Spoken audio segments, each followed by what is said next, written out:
Welcome to the Vision Creator podcast, from corporate to creator, with your hosts, Pamela Martino and Debbie Williams. Good morning, vision creators out there. Good morning to Stephanie Wallace. Thank you so much for joining the Vision Creator podcast today. We're so excited for what you're going to bring to the people, to our audience. You're very insightful. Again, this platform is mainly for women, but for men as well. But we're here for women to bring their voices, vision, and victories to this platform, and so we can encourage other women, right? So what we do know is that we're not here on this earth just for us, right? We're here to help one another, and so we're bringing the topic of insurance. You're our insurance broker today, that you're going to speak to what that actually means. And so we want to kick off today and give you an opportunity to talk about, what's in your hand. When Debbie and I started this podcast, we talked about how we got here and what's in our hands and what brought us to this point. And so we like to get the background of our guests to tell us about their journey, how they got to where they are, and what's in their hands. So Stephanie, welcome to the Vision Creator podcast. Stephanie. We're so glad to have you here, and we're going to turn it over to you. Well, thank you, Pamela. Thank you, Debbie, for the invite. First of all, I love your mission. I think that whatever platform the Lord gives us, we have to use it.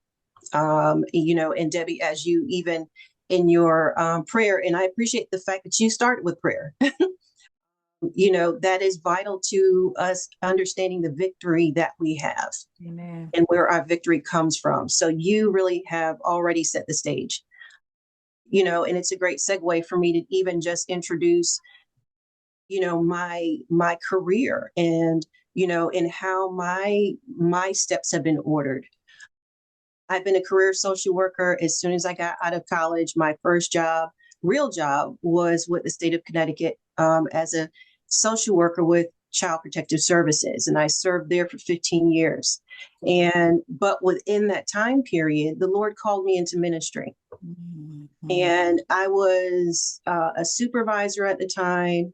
And I was in my second year, entering my second year of my master's program, and I received the calling on my life. And I said, Lord, what are you doing? Like, do you not see me married? I have two Yes. kids. I'm a supervisor. And I said, but I clearly heard his voice and I accepted the call. But I also questioned, the alignment.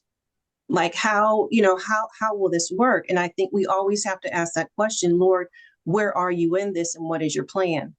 And he clearly said to me that social work and ministry were intertwined. Mm-hmm. Yes. And so I think when you understand how God, so strategically places us where he needs us, and that's where the equipping comes in. So it's, the career skills that we build up, but it's also the spiritual skills that we bring. And so with anything that I do, whether it's anything that I do work related, it's all coming from where I am as God's child. Mm-hmm. And understanding from the beginning that all of these things are intertwined. So if I keep that as my perspective, that is what keeps me grounded as an individual. That's what keeps me encouraged as a woman of God. And that's what gives me the bold voice. Yeah. To be able to empower other people. And that was my whole reason for going into social work was, I saw people who were living at the poverty line.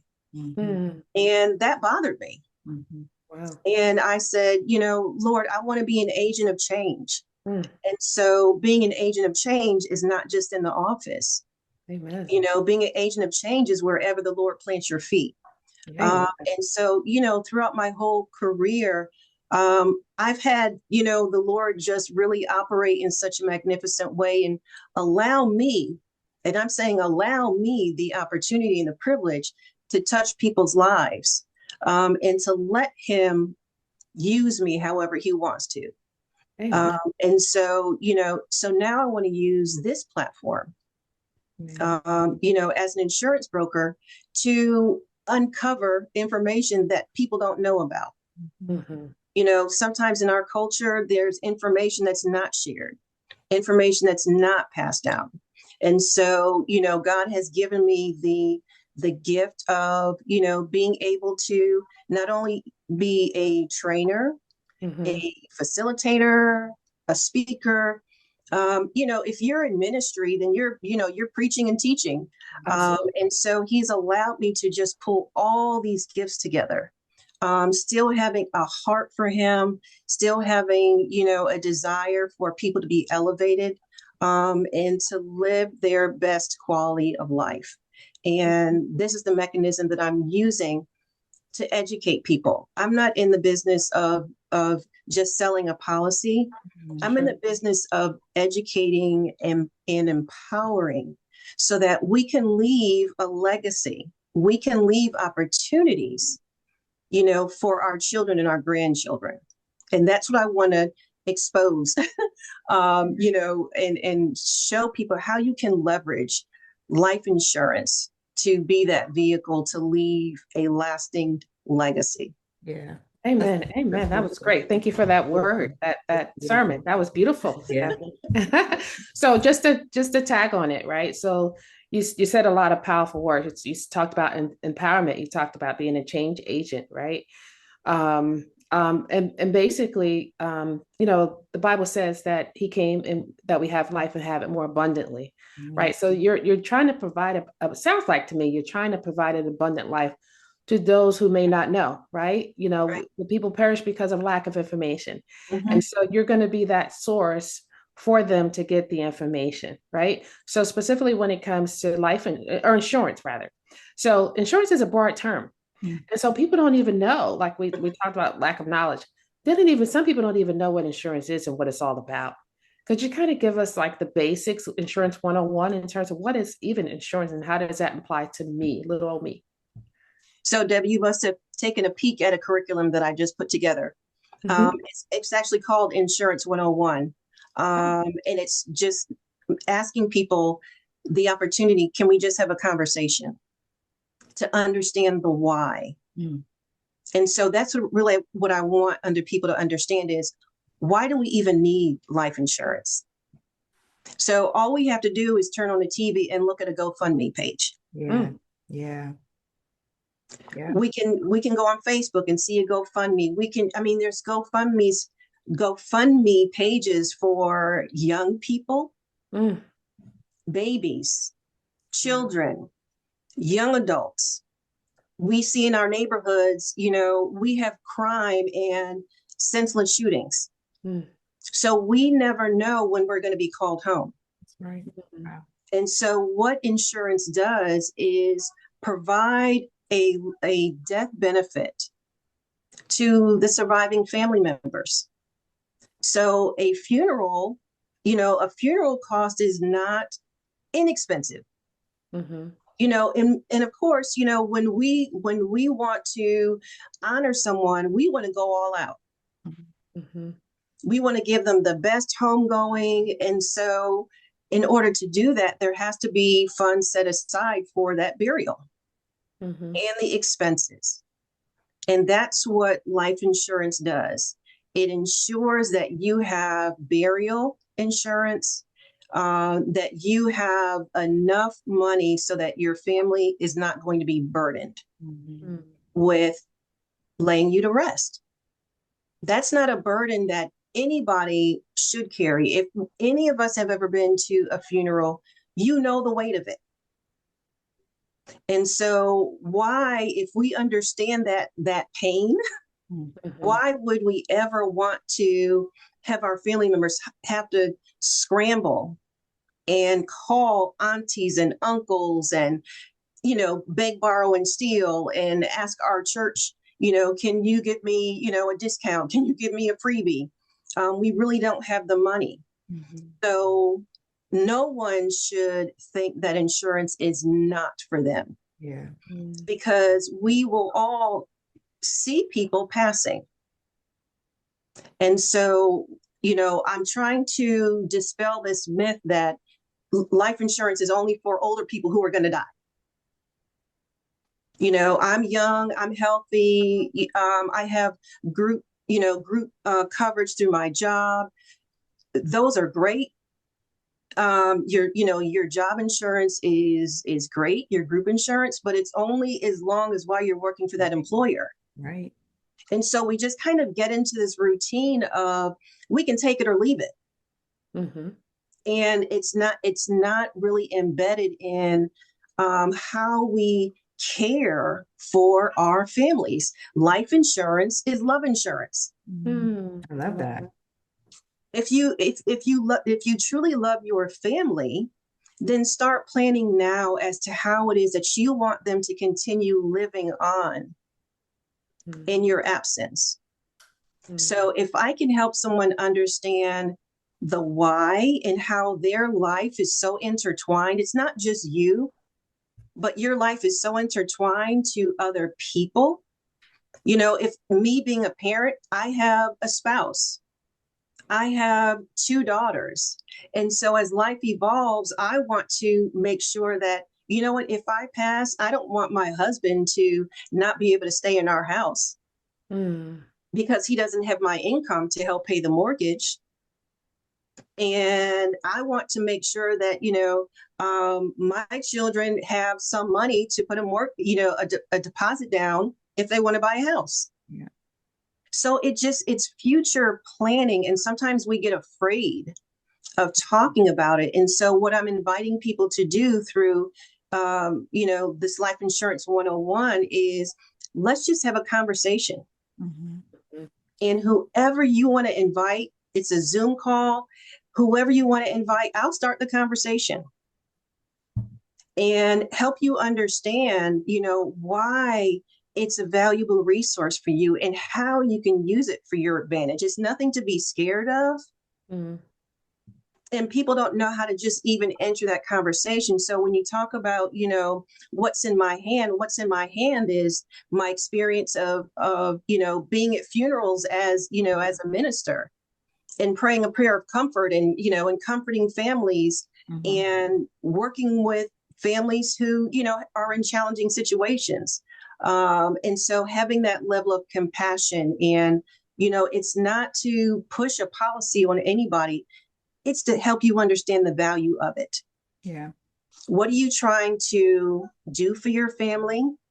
What are you trying to set aside so that the dreams that you had, they can fulfill them? So just to piggyback what you just said about funerals, right? Have you seen at funerals, a lot of people are not prepared to pay for the cost of funeral. They're sticker shocked by the cost, what it costs to bury a loved one. Yes, because I sit on the board at my church. I'm also on the leadership team, so I hear the conversations. And I know that people are in difficult financial situations, and they're not planning ahead. And one of my calls that I had with a potential client, she was so happy to get my call. Because she said, do you know that I have 3 credit cards? 3. And she had to use her credit cards because nobody else in her family, number one, had good credit to get a credit card. So she had to keep opening up credit cards to pay for funerals. Oh, wow. Wow. And she said to me, nobody wants to listen. I talk to parents all the time when I right now do presentations out in the community, and I'm talking to older individuals. And when I ask them, have you had this conversation? They say, my kids, they say, Mom, I don't have time for that. So that's why I'm using this platform so that I'm starting the conversation. I just need you to get people to come and get on the Zoom call. If it's your auntie, your uncle, your mother, say, hey, family, it's time for us to get on the same page.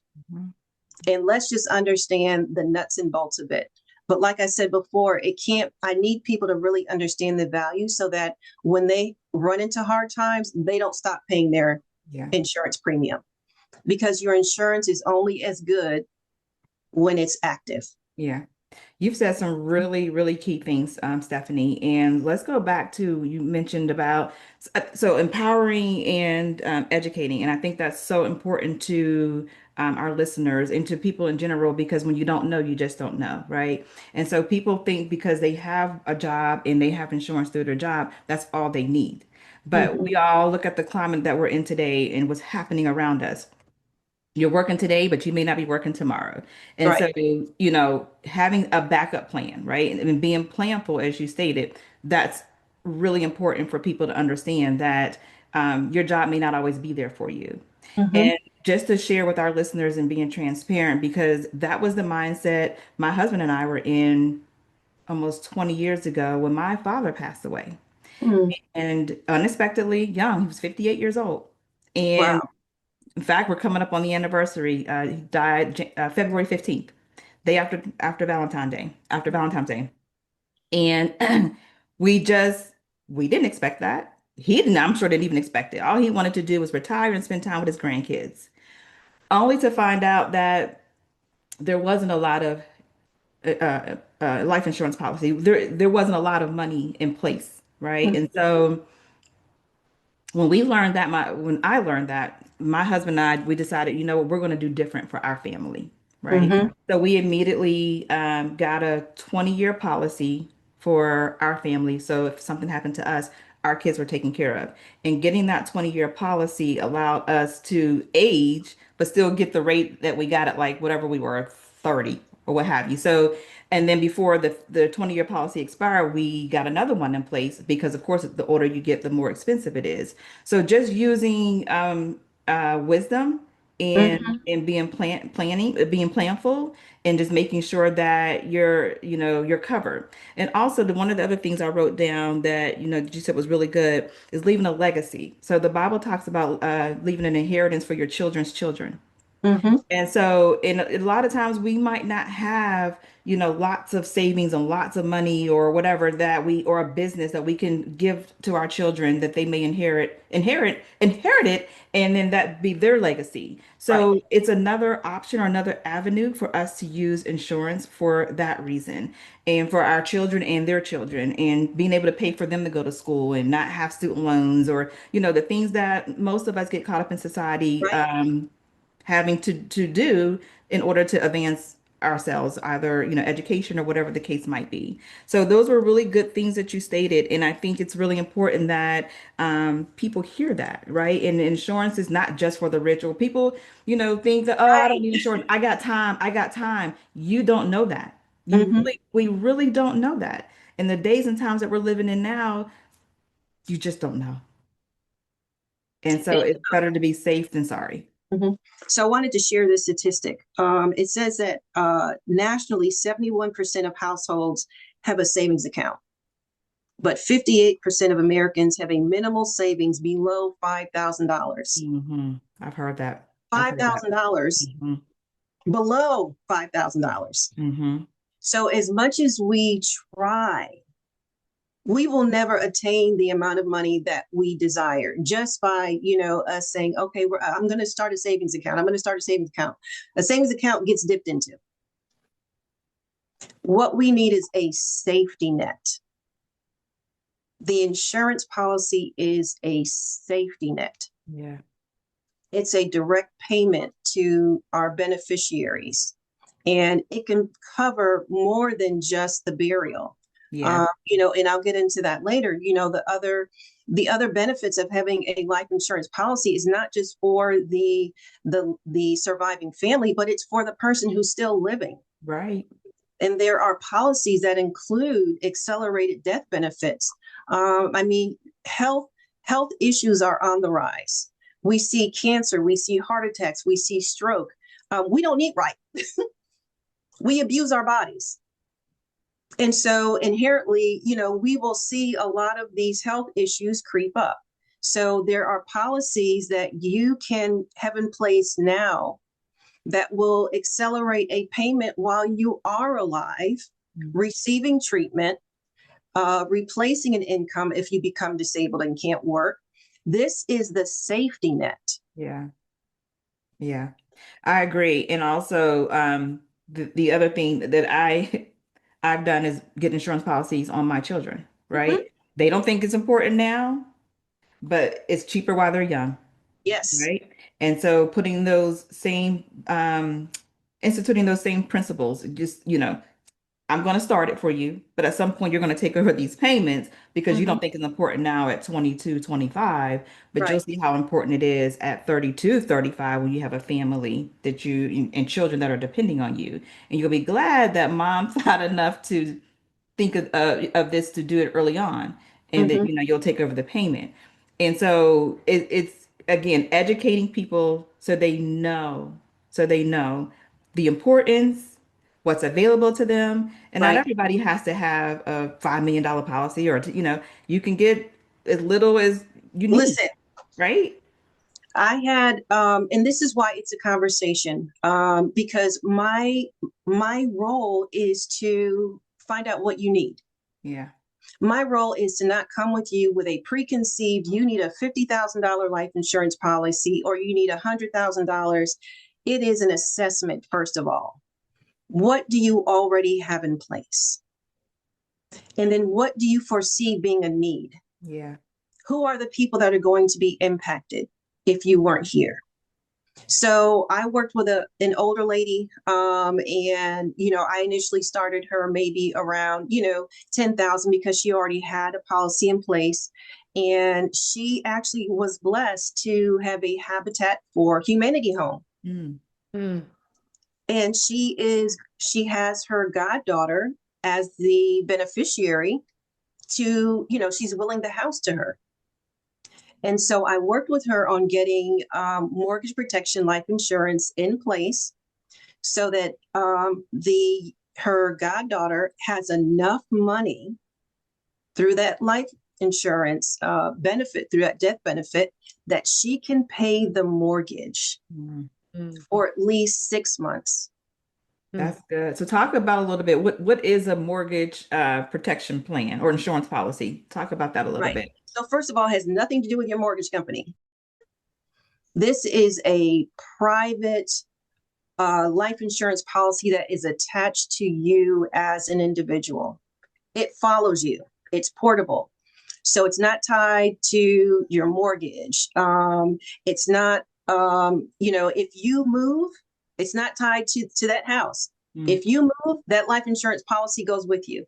If you refinance, that life insurance policy goes with you. That is your personal life insurance policy.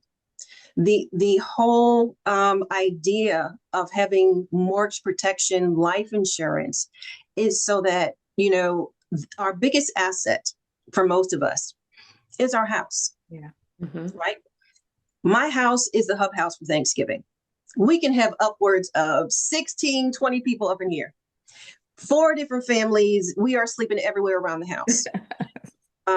When my husband and I, when the housing market was good, we were like, oh, maybe we should consider selling the house. Our youngest daughter was like, where's everybody going to sleep? Like, do you not know that that is the hub house? So everybody has that in their family where homes, they create, the family memories, right? And that's Mhm. something that we want to hold on to. So what mortgage protection life insurance does is we try to make sure that you can either have a full mortgage payoff Mhm. or a partial mortgage payoff. And it all depends on what you qualify for. Mhm. And so, a family member should never have to try to figure out, okay, we have to pay to get you in the ground. Mhm. And there's a mortgage payment that's due. So it allows the family time to plan and figure out, what we want to do with this house. I don't think anybody today can ever just immediately put a house on the market. Yeah.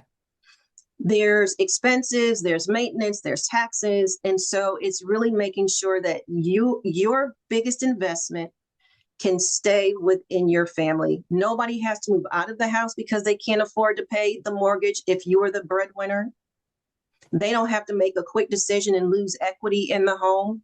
And just, driving down the street, you say, we buy houses, we pay cash for houses. those are opportunists. And so they're not looking out for your best interest. And so, the mortgage protection is there to make sure that what you bought, you can keep. I'm gonna ask one more question on the mortgage front. So I know someone who purchased a home. It's an elderly. The husband passed away, so the mom was still living in her home. She's become ill, right? Mhm. So is there an insurance policy where, like, if someone becomes disabled, right? And so now the family members, the daughters, are having to assume the mortgage payments. So now that's, the person hadn't passed away, but now there's a burden on having to care for someone. And, they're looking at selling the house, but until the house sells, Mm. right, they have to pay the mortgage. So is there a policy, a disability or disable? I don't know, like, is there something like that? So like kind of like an interim type of policy. So there are policies that will, let me start here. So accelerated death benefits. So those can be anywhere from benefits for critical illness, that would be something like ALS, blindness due to diabetes or coma, invasive cancer, stroke, heart attack, chronic illnesses, anything that would limit someone who can't perform at least 2 of 6 daily living activities. Eating, bathing, toileting, showering, ambulatory, and terminal illness or nursing home care, right? So terminal illness, if someone has a life expectancy less than 12 months, these are available in life insurance policies. Oh, so my advice is for any living person to see what they qualify for, so that they can have a portion of that life insurance advanced to them. They can get up to 90% of their life insurance policy advanced to take care of them while they're alive, and they're not burdening their family members. Wow. So question. So this family that you just described is being taxed on 2 different sides. Yeah. Yeah. So question. So as a minister of the gospel, right, you have to find a lost sheep, right? So there's a lot of lost sheep out there that are not taking advantage of life insurance, especially with the benefits that you've listed, in terms of you can get living benefits from it if you ever happen to be disabled, as well as mortgage protection and so on and so forth. So all these benefits. So how do you reach the lost? How do you reach those who don't even know that they need this type of insurance? And so they won't find themselves posting a GoFundMe. I have someone who just recently did that because she didn't know. She didn't know, what her family member had available to her. So how do you reach the lost and get them on the right side of this whole life insurance and disability insurance process?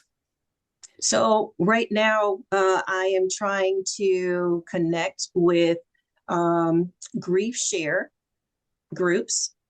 And because of my social work background, my ministerial role, I'm able to communicate in a more compassionate way and really just help them understand, through a supportive way, what they need to have in place for them or someone else to lessen the impact of the loss.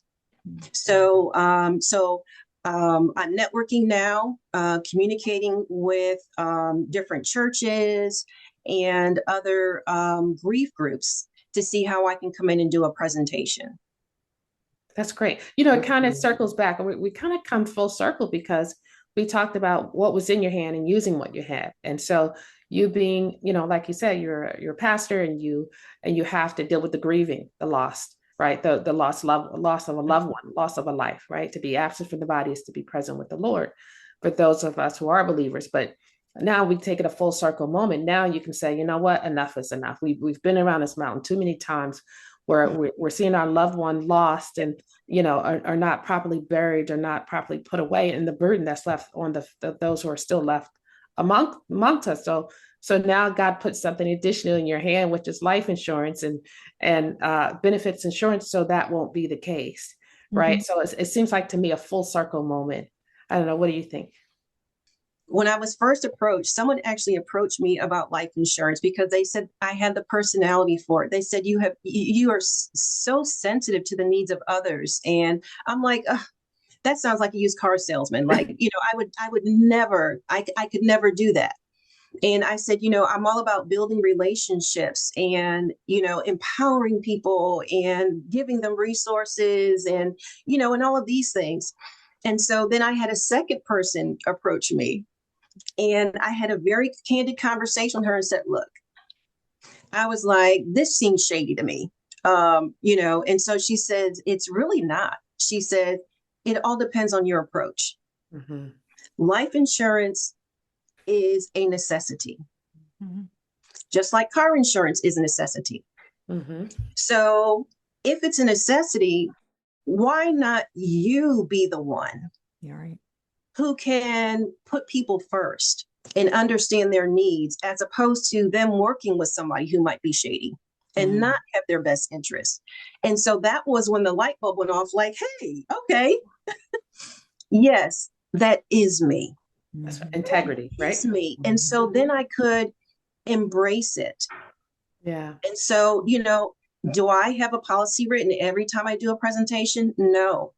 Mm-hmm. But I've educated people, and I've had people tell me, thank you so much. Thank you so much. I'm going to talk to my family members. They feel more confident about, keeping their life insurance policy and not letting it lapse. And making sure that they take a look at it, at least once a year.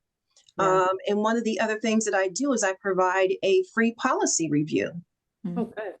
So, I'm looking to make sure that, number one, you understand what you have. Pamela, you described, you had a 20-year term policy. And most younger people have term policies, and those are great. But they're term policies, which means that they're going to end. So they're good because you can get, for a low premium, you can get a lot of coverage. But once you get older, you need whole life. And so with whole life, you also have the component of building cash value. And so the whole life is going to be a little bit more expensive, but you're building cash value. It's a trade-off. And so you really have to understand where people are in their lives, and you offer them what is applicable. You offer them exactly what they need. And so, sometimes I'm uncovering, changes in policies. I had a young lady who just missed her conversion period from a term policy to a whole life. But we were able to catch another one, and I'm working on that one with her now. And so it's just a sense of awareness and appreciating what you have, and not allowing it to, allowing premiums to increase and sneak up on you by accident. And the reviews, the policy reviews that I do, they're free. I don't charge. There's no charge because I am an insurance broker. I don't work for an insurance company, which means that, I have an insurance management organization that ensures that I'm trained, that I have access to resources, that my license, stays, they monitor my license and provide me the training that I need. And they give me access to over 30 insurance carriers. So what I'm doing, I'm a field underwriter who will take your health information. So I'm going to get your age, your gender, your medications, your full health history. I'm going to take all of that, and I'm going to put it into our system. The system is going to give me suggestions based on what I put in there. And then it's up to me to sort through all these different carriers and look at the fine print, look at medications that might be, excluded, and, make sure that I give someone 3 good options. Mm-hmm. I'm not selecting one plan. Mm-hmm. So I'm going to give them a low, a medium, and a high. And you would be surprised. Some people say, well, why did you give me such a low quote? Well, because I don't know what your financial status is. Mm-hmm. Mm-hmm. And so it's hard if somebody were to ask me, well, how much does life insurance cost? It's all based on age, gender, health, your medications, and what your personal needs are. It is not cookie cutter. Mm-hmm. It is tailored. And so if anyone were to ever just come right out and say, oh, you can get a policy for, a monthly premium, $400. Well, that might be true, but is it giving them what they need? Mm-hmm. Is it giving them the accelerated death benefits? Does it include accidental death? Mm-hmm. So these are just some of the questions of what do people want? Mm-hmm. And so it's like a buffet table. Can we narrow that down? Because so I understand. So I think anybody who has a little bit of information on insurance, they understand that, there are factors, right? Your health condition, medications that you might be taking, things like that. So as I shared with you, early on, if you have say you have a family member or somebody that you want to cover, they may or may not have insurance, but just as a precautionary, backup plan, you want to make sure that there's enough coverage. So say you have, an elderly parent, 74, not even elderly, but I guess, I don't know, elderly now in 2026, elderly, well, that's 85, 90 now, right? Because the life expectancy has gone. But if you have a parent who's older, so 74, 75, and you want to just get, I don't know, $50,000 policy, health condition is pretty good, 74, 75, there might be your knees hurt, a little bit of arthritis. Can you just say kind of a generalized, and I know that's probably not a thing you can do for insurance because there's so many different factors, but give us an estimate, or is there a way you can give us an estimate? So someone who's listening to this and say, well, God, I want to, cover my mom, or maybe they're listening and they're 74, 75, and they think that it's, unreachable for them to get insurance. What can someone say they need $50,000 insurance for coverage? What would that cost them? What can they expect for cost? So that would require research. Honestly, that's my honest answer. It would require research. There is no chart. There's no cheat sheet. Mm-hmm. And that's why, I said I give people 3 different options. Mm-hmm. And so within those options, you can go up or down. Mm. To meet your needs. So, going back to one of my clients who, I started her off with 10,000, she ended up with 8,000.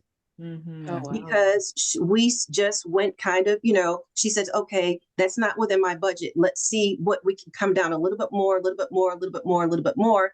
She found her sweet spot. Mm-hmm. Her premium is $50 a month. Oh, wow. That's great. You see what I'm saying? We had to just keep changing things just a little bit. Yeah. To get her to that sweet spot. So it wasn't 10,000, it was 8,000. And she was like, you know what? That's fine because she has money coming from other places. I just need to make sure she can keep the house that I'm giving her. Mm-hmm. So it's working with the person. And so what it would require is that person calling me getting their health history. It takes me a good, couple hours to do research, because I'm reading through the plans and I'm looking and comparing. And when I do the, high, medium, low, mm-hmm. I'm also including what you're getting and what you're not. Mm-hmm. So I'm giving people a full, clear picture so that they can make an informed decision. Mm-hmm. Like I said, I'm not selling anybody, just a, you want a chocolate donut? Okay, this is the chocolate donut. They're going to get a chocolate donut with sprinkles, coconut, whatever it is. But it's a personal conversation. Yeah. So anybody can assist in paying for a policy. You can be a payer for the insured, but the insured person is the person that I need to speak to. Mm-hmm. One question. So can someone, so say the policy, I don't know, they did a 20-year term or something, and it amounts to, over those 20 years, $20,000 or something like that, whatever. Can someone pay that up? Can they pay the $20,000 up front and just be done with it, just so they don't add another monthly bill to their, to their budget? Is that an available option? Are you saying a policy in general or specific to a term policy? Either. So for a term policy, so if you told me, yep, you could do a $50,000 policy, if you totaled that, that 10-year or 20-year policy, and it amounted to, I don't know, $15,000, $20,000. If I said, I'm just going to write you a check for $20,000, can I be done for the next 20 years? Is that an option? Yes, if you can do a pay up. Okay. Right. So you can either pay annually, Okay. you can pay quarterly, or you can pay monthly. Mm. So and that's where the discussion of, what is your budget, and how do you want to manage this insurance policy? Okay. What will make it easier for you to keep it in force? Okay. Okay. Mhm. That's good. And one of the other benefits of a whole life policy that builds cash value is that if you don't pay your premium, then you have the option of having that cash value pay your premium for you. Oh, that's nice. That's the whole safety net. Yeah, That's nice. the safety net, right there. So just to kind of bring everything, and that was a great conversation, and I've learned so much about insurance. Basically, it's everything is customized to you. So it's kind of like it's so because we receive these mailers about insurance in the mail from credit unions and banks and all these things.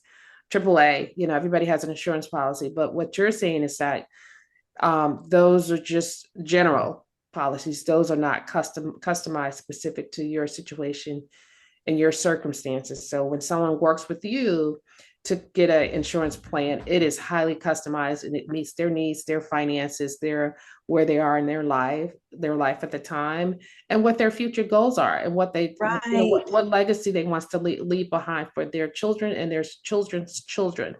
So so it seems like you don't know what you don't know, but once you do know, then you know better, you do better.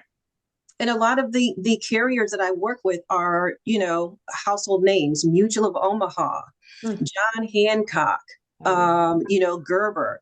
So they're names that people are familiar with. Yeah. But because I'm not just going to go to Mutual of Omaha and just stay there. Like I said, my job is to work on behalf of the person. And what is in their best interest. What other companies might do, they're selling what they have. Yeah. And they're in one lane, and I'm in 30 different lanes. Wow, that's beautiful. That's beautiful. So it's like you're kind of like you got a toolkit of whatever, like a Swiss Army knife, right? Whatever the person needs, you want to supply their need, you want to solve their need, and it takes someone at your level, a broker level, where you kind of see it all. Yeah, you can kind of couple together what's in the person's best interest. You can kind of craft something specifically and just for that individual. Yes. Yeah, that's beautiful. That's different. That's the relationship building right there.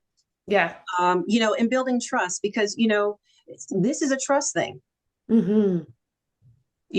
People are paying, and they need to know that, and I'm giving you my personal health information. Yeah, for sure. I have to ask people, especially older adults, can you get your medication bottle? Wow. Right. It's that much of a personal conversation. And there are things that they may not want other family members to know about in their health history. So that's why I was saying, whoever the insured is, that is a private conversation between myself and the insured. And then someone else who is a caregiver can be the payer and the owner of the policy. Oh, that's good. Right. That's good. Okay, Pamela, I think we've covered everything. We have. What do you We think? covered a lot. That was great, Yeah, Stephanie. it was Thank a you lot so of good much. Wow, my information. brain is imploding. A lot of good Try to just do the high cut.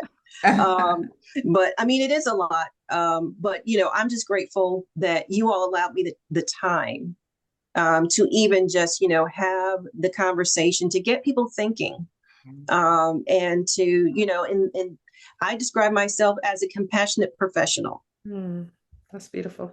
Right. So whenever I introduce myself to, to someone in, my literature, a compassionate professional, that's what I want people to see. I want them to see the love of Christ, the compassion of Christ, and that's the light.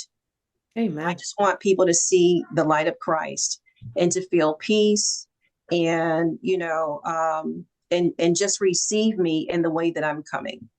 Amen.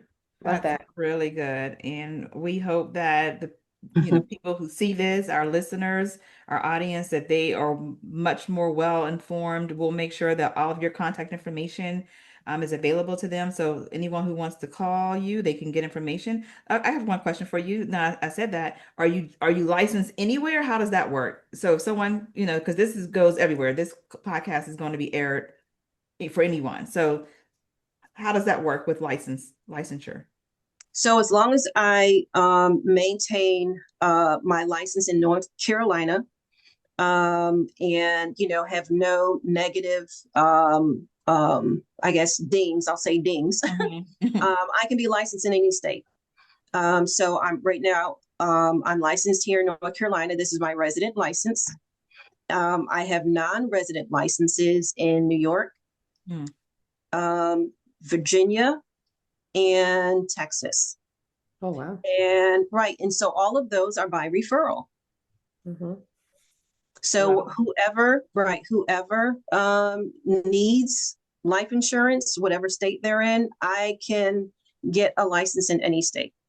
That's great. That's great. Stephanie, again, thank you so much for your time. Stephanie. Thank you so much for all the information.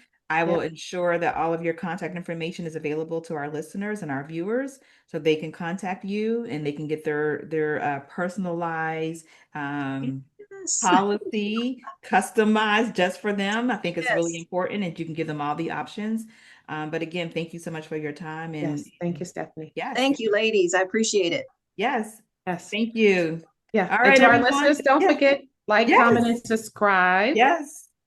Comment, subscribe, and like. Yes. Yes. All right, vision creators out there, have a wonderful day, and we'll talk again soon.